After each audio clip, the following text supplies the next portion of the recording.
हाँ भाई, good morning, जय हिंद भाई, क्या हाल चाल? All good? अरे ठीक ठाक सब। सुबह के बज गए 6 और डेली की तरह सबसे पहले तुम्हारी स्क्रीन पे आ चुका हूं मैं। ये चाय सीरीज के आज 10 क्वेश्चन भाई वो हैं जो याद करो मॉडर्न इंडियन हिस्ट्री के हमने 200 क्वेश्चन किए थे, है ना। उसके बाद जो हमारे 50-60 क्वेश्चन बच गए थे, उन 50-60 में से ये 10 हैं, क्योंकि मैं जानता हूं तुम खुद तो करोगे नहीं, है ना। तो मैं तो हर चीज में भाई यही चाहिए, बट कोई बात नहीं, ठीक है, अब चाहिए तो चाहिए। तो भाई 10 क्वेश्चन आज मॉडर्न इंडियन हिस्ट्री के, ये उस सीरीज वाले हैं। और बाकी जो मैंने कल तुमसे ये पूछा था कि इस सीरीज को हम करंट अफेयर में चेंज कर लें क्या, उसका मैंने एक एक कमेंट तुम लोग का पढ़ा है। तुम जानते हो, तुम एक भी कमेंट कहीं भी अगर करते हो तो वो मेरी नज़र में रहता है, और उसके लिए मैंने कुछ सोच लिया है ना। तुमसे पूछता हूँ, उसके बाद तुम्हारी बेहतरी के लिए ही कुछ ना कुछ सोचता हूँ। ये मैंने सोच लिया है, एक दो दिन में इसमें कुछ बदलाव आना है, नहीं आना है, क्या बदलाव आना है, ये सब तुम्हें पता चल जाएगा। चलो स्टार्ट करते हैं विद आवर क्वेश्चन नंबर 1। ये है, consider the following statement about the separate electorates के बारे में बात हो रही है। बेटा कुछ याद आया? Separate electorates 1906 led by Aga Khan demand किए गए थे, और सेपरेट इलेक्टोरेट 1909 में मिल गए थे। 2 सीट मिली थी। मोरले मिंटो रिफॉर्म्स 1919 में, मतलब दोबारा से इसको सुनो, पजल हो गया मैं भी। 1906 में शिमला डेपुटेशन में led by Aga Khan separate electorates demand किए गए थे। 1909 में सेपरेट इलेक्टोरेट्स मिल भी गए थे। शुरुआत में कितनी सीट मिली थी? 8 सीट मिली थी मोरले मिंटो रिफॉर्म्स में, और मोंटेग चेम्सफोर्ड रिफॉर्म में 1919 में ये सीट बढ़ा के 18 कर दी गई थी, है ना। और इसको भी तुम्हें याद है कुछ के, कुछ हिस्टोरियंस इसको seed of two nation theory भी बोलते हैं। ये बेटा यूनिटी के लिए कोई बहुत अच्छी चीज नहीं है, जहां पे जिस आप कम्युनिटी के हो आप सिर्फ उसी लीडर को अपने वोट दे पाओगे। तो सेपरेट इलेक्टोरेट के बारे में स्टेटमेंट दिए हुए हैं कि the all India depressed class association of M C Raja. अब ये तुम एक क्वेश्चन तो तुम्हें एक फैक्ट यहीं से मिल गया कि all India depressed class association जो था वो किसका था? एमसी राजा का था। वो स्ट्रॉन्चली फेवर में था किसके? ज्वाइंट इलेक्टोरेट के। बेटा ये ज्वाइंट इलेक्टोरेट के फेवर में नहीं थे, किसके थे? सेपरेट इलेक्टोरेट के फेवर में थे ये, ठीक है। तो ये पहला स्टेटमेंट हमारा क्या हो जाता है? गलत। Second, all India depressed class leader conference demanded separate electorate. हाँ, यही तो मैंने तुम्हें बात बताई, डिमांड किए थे। द कम्युनल अवार्ड, याद आया कुछ? Communal award, communal award represented by Ramsay MacDonald, है ना, जिसमें इन्होंने ये कहा कि अरे अगर सब कुछ ये लोग मांग रहे हैं, देश बढ़ जाएगा तो बटने दो, हमारा क्या, और सबको ही सेपरेट इलेक्टोरेट्स दे देते हैं, ठीक है।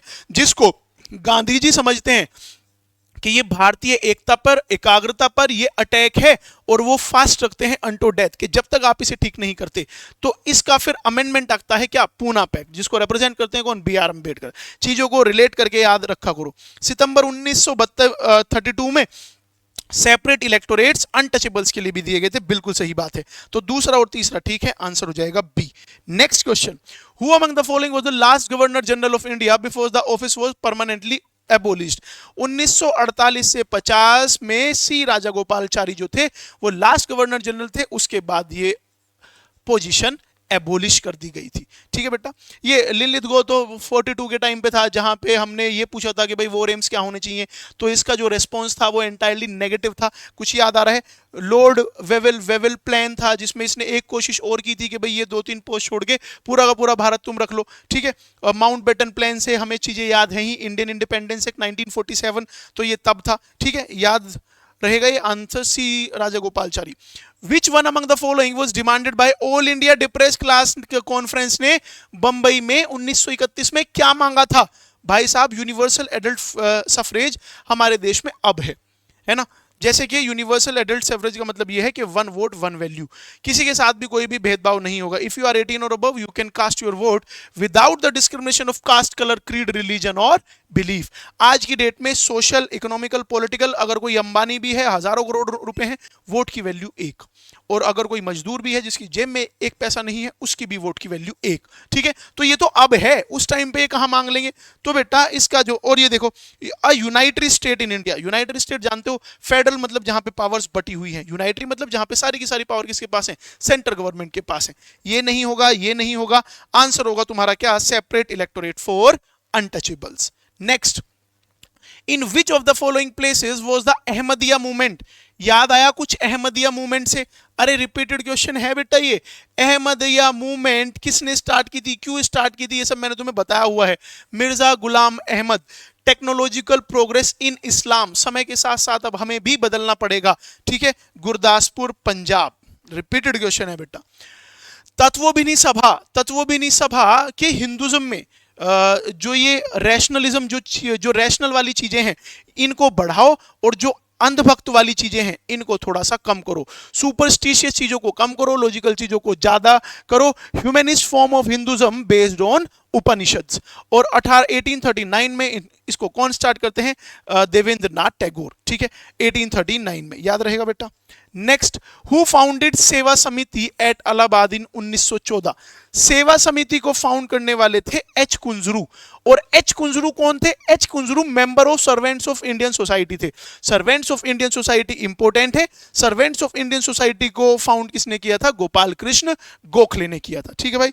Next, who among the following founded the Mohammad Anglo Oriental defence association 1839 में? सर सैयद अहमद खान, ठीक है। सैयद अहमद खान के बारे में जैसे मैंने तुम्हें पहले भी बताया कि जब वेस्टर्न पॉलिटिकल थॉट जब पढ़ाया जाता है ना हायर एजुकेशन में या फिर आईएएस के मेंस में, पीएसआईआर सब्जेक्ट में, political science and international relation में, तो डब्ल्यूपीटी में बहुत सारे थॉट्स हैं, है ना। प्लाटो है, अरिस्तु है, और तुम्हारा सोक्रेट्स है, हना एरेडेंट है, मकीवली है, जॉन लोके है, थॉमस होब्स है, बहुत सारे हैं।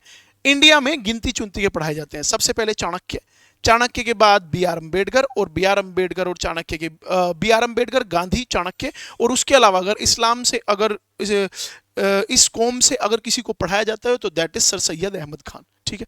तो Mohammad Anglo Oriental defence association was founded by sir Syed Ahmad Khan. The Hunter commission, अरे भाई याद आया गया ये कुछ? Hunter commission development of education में पढ़ाया था मैंने, ठीक है, कि ये कब आया, क्यों आया।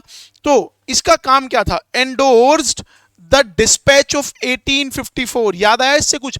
वुड्स डिस्पैच 1813 में जो 1 लाख रुपए आए थे वो एजुकेशन ऑफ मासेस के लिए नहीं आए थे भाई, वो एलाइट्स के लिए आए थे, क्योंकि इनको ट्रांसलेटर्स चाहिए थे। लॉर्ड मकोलेज मिनट याद करो, एंजेलिसिस्ट ओरिएंटलिस्ट थ्योरी जरा मुझे याद करो, ठीक है। मुझे जरा बताओ कमेंट सेक्शन में, होमवर्क है तुम्हारा, कि 1835 की जो फेमस लॉर्ड मकोलेज मिनट थी उसमें कौन जीता था? एंजेलिसिस जीते थे या ओरिएंटलिस्ट जीते थे, ठीक है, ये बताओ मुझे। तो ये मास एजुकेशन का जिम्मा 1854 पे आता है, with greater emphasis on primary education. और इसका आंसर भी यही है, क्योंकि मैंने तुम्हें वहां पे एक शॉर्ट वर्ड में बताया था, वो बेटा प्राइमरी एजुकेशन याद रखना हंटर कमीशन के लिए। कह दो जरा बताया था या नहीं बताया था, ठीक है। Next, 9th question, which one of the following town was not a centre of revolt? Revolt of 1857 से क्वेश्चन रिपीट होते हैं, तुम्हें मैंने पहले भी बताया है। और अगर 1 घंटे 20 मिनट वाली वो मेरी अगर वीडियो कर ली तो बेटा शायद ही कोई क्वेश्चन छूटे, शायद मैं जरूर लगाता हूं, क्योंकि एब्सोल्यूट 100% एक अभिमान वाली बात हो जाती है। वो रावण का नहीं रहा तो बाकी तो बात छोड़ो, किसी को भी नहीं होना चाहिए। पढ़ाई में हमेशा यूजफुल होता है कि जी हाँ ये आपके लिए लाभदायक होगा, 100% कुछ नहीं होता, ठीक है। तो वो वीडियो ऐसी है कि उसके बाद शायद ही कुछ क्वेश्चन गलत हो। तो इनमें से कौन सा टाउन रिवोल्ट सेंटर नहीं था? अरे आगरा तो ये दिल्ली को तो कौन नहीं जानता, बहादुर शाह जफर, कितना डेप्थ में मैंने तुम्हें पढ़ाया था। कानपुर याद कर लो जरा, तांतिया तोपे, नाना साहेब, बीबीगढ़ मसाकेर, कितना डेप्थ में बताया था, तो ये भी था सेंटर। अब तुम्हें कंफ्यूजन होगा अयोध्या और आगरा में, लेकिन फिर भी तुमने 2 ऑप्शन क्या कर दिए? एलिमिनेट कर दिए। आंसर हो जाएगा इसका क्या? आगरा, ठीक है भाई। Last question, Azamgarh proclamation refers to? ये आजमगढ़ प्रोक्लेमेशन, प्रोक्लेम करना, ऐलान करना, it was publish by Delhi gazette, किसके कहने पे? अंडर फिरोज शाह, ठीक है। और इनका मतलब ये था कि ये declaration by the rebels of 1857 थे कि अब समय आ गया है भाई कि अब तो कम से कम यूनिटी दिखाओ, हिंदू और मुस्लिम अब एक साथ आओ, ठीक है। तो इसमें पूछा क्या है जरा ध्यान से देखो, नॉट करेक्ट पूछा है, तो ये तो ठीक है। ये 1942 में कहां जा रहे हैं, तो ये गलत है। तो आंसर क्या हो जाएगा बेटा? ओनली 2, ठीक है। बाकी तुम्हारे लिए क्या बेहतर रहेगा, इस सीरीज को में हम क्या ऐड कर सकते हैं, PYQs और वो सब। मैंने एक वीडियो बनाई है, वो 60 दिन का रगड़ा करे, हिमांशु सर का 60 दिन का रगड़ा करेगा जीएस को तगड़ा, जरा उसको जाके देख लेना। सारा प्लान एनडी और सीडीएस के लिए खोल दिया गया है। अगले 30 दिन में पूरा का पूरा सिलेबस तुम लोग का कंप्लीट कराऊंगा, और उससे अगले 30 दिन में अपन सिर्फ रिवीजन करेंगे। लास्ट महीने तक हम जा ही नहीं रहे, हम इसको खींच ही नहीं रहे, है ना। वो व्यूज और वो सब अब हम चेंज कर ही नहीं रहे हैं। प्यार बरकरार रखो भैया, तारा भाई जलवा बरकरार रखेगा। जय हिंद, ध्यान रखो।